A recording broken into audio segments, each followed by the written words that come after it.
Thank you, Deputy Speaker. I rise today to speak to the Treasury Laws Amendment Electric Car Discount Bill 2022. The time for climate action is now, and I believe we should be pulling all levers available to ensure a rapid and efficient transition to a net zero economy. Every aspect of our economy must contribute to Australia's target of a 43% reduction in emissions by 2030 to help get us on a trajectory to no new fossil fuel vehicles by 2035. Electric vehicles are an important step towards meeting our climate ambitions and reducing the growing contribution from the transport sector, which currently accounts for 16% of Australia's greenhouse gas emissions, with light vehicles alone accounting for 10%. The truth is, Australia has fallen far behind our international peers when it comes to EV use, with one of the lowest rates of adoption of electric vehicles among the OECD. With this said, however, it bears reflecting on whether this outcome is a true reflection of consumer desire or sentiment, or whether it is a reflection and an outcome that is the direct consequence of a lack of appropriate federal government leadership over the past decade. Very few people in Australia can currently access an EV, even if they have the financial resources to do so. At this point in time, there are only 10 electric and plug-in hybrid cars on the domestic market selling for less than $60,000. A key barrier to increasing the number of makes and models of cars for people in our country is that our market is one of the last markets in the world where manufacturers can literally sell their least efficient vehicles powered by some of the dirtiest fuel, with manufacturers currently only supplying a handful of EV models at high prices, creating a vicious circle of low supply.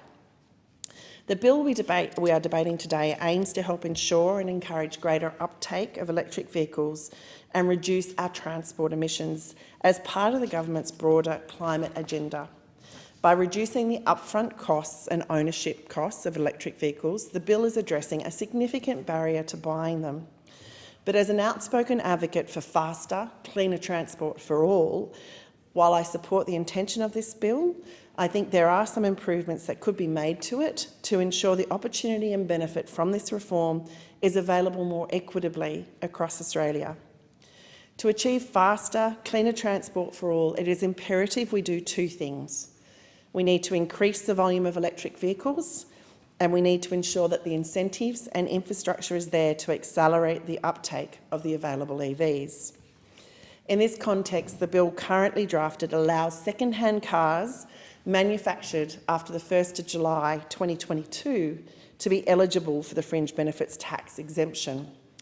Given this, while the bill as it stands will eventually lead to lower-priced second-hand electric vehicles for Australian consumers, the process of building that second-hand market will have unnecessarily been delayed by 3 to 4 years. With 3 out of every 4 vehicles bought in Australia every year being second-hand, and in the face of the climate challenge we are facing, we can and must do better. Given this, I will be moving an amendment to the bill which would extend the FBT exemption to imported second-hand vehicles which meet 2 main criteria. Firstly, my amendment would cover second-hand cars that were manufactured on or after the 1st of January 2020. This ensures the technology is of the highest quality and ensures the second-hand vehicle will comply with relevant Australian safety standards as in force at the time, which is currently an ANCAP 5-star rating.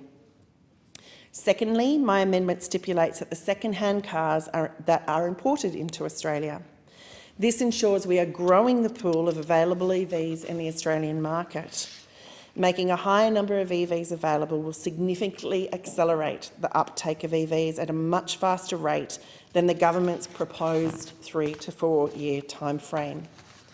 The reality is that the stock of low mileage second-hand EVs internationally is sizable, and Australians are currently missing out.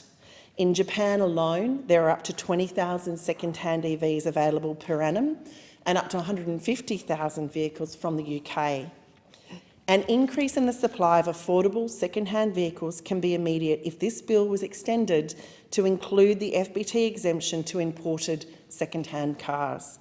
It would also increase the type, variety and quality of models available in Australia, increasing employer and employee and ultimately consumer choice. For my electorate in North Sydney and for many small businesses around the country who are struggling with increasing costs, the inclusion of second-hand EVs would provide employers and employees with an opportunity to make clean, green choices at a lower cost.